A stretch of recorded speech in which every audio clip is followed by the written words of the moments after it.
വിഷുവിന്റെ അന്ന് രാവിലെ ഇതാണ് കഴിക്കുന്നത്. വിഷുക്കട്ടയാണ് കഴിക്കുന്നത്. So welcome to Ashirwad Swasti Ghee presents രുചി ഓർമ്മകൾ. and എല്ലാവർക്കും അഡ്വാൻസ്ഡ് ഹാപ്പി വിഷു.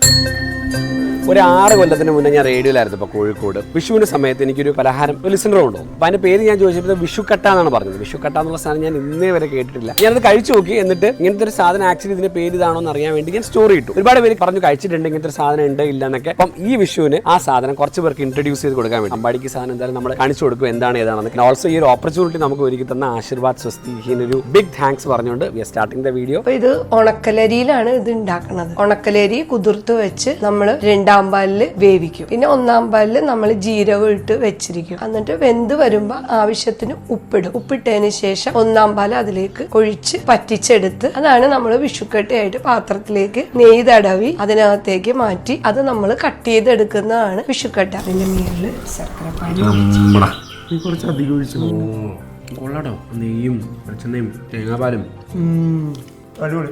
മാങ്ങാക്കറിയുടെ കൂടെ വേണമെങ്കിൽ നമുക്ക് കഴിക്കാം. ബ്രേക്ക്ഫാസ്റ്റ് ആയിട്ട് കഴിക്കുന്നതാണ്. വിഷുക്കട്ട എങ്ങനെ ഉണ്ടായി? അടിപൊളി, ഒരു രക്ഷയില്ല. നീ എക്സ്പെക്ട് ചെയ്ത ടേസ്റ്റ് ആയിരുന്നാ? ഞാൻ എക്സ്പെക്ട് ചെയ്തതിലും കുറച്ച് മുകളിലായിരുന്നു ടേസ്റ്റ് അല്ലേ?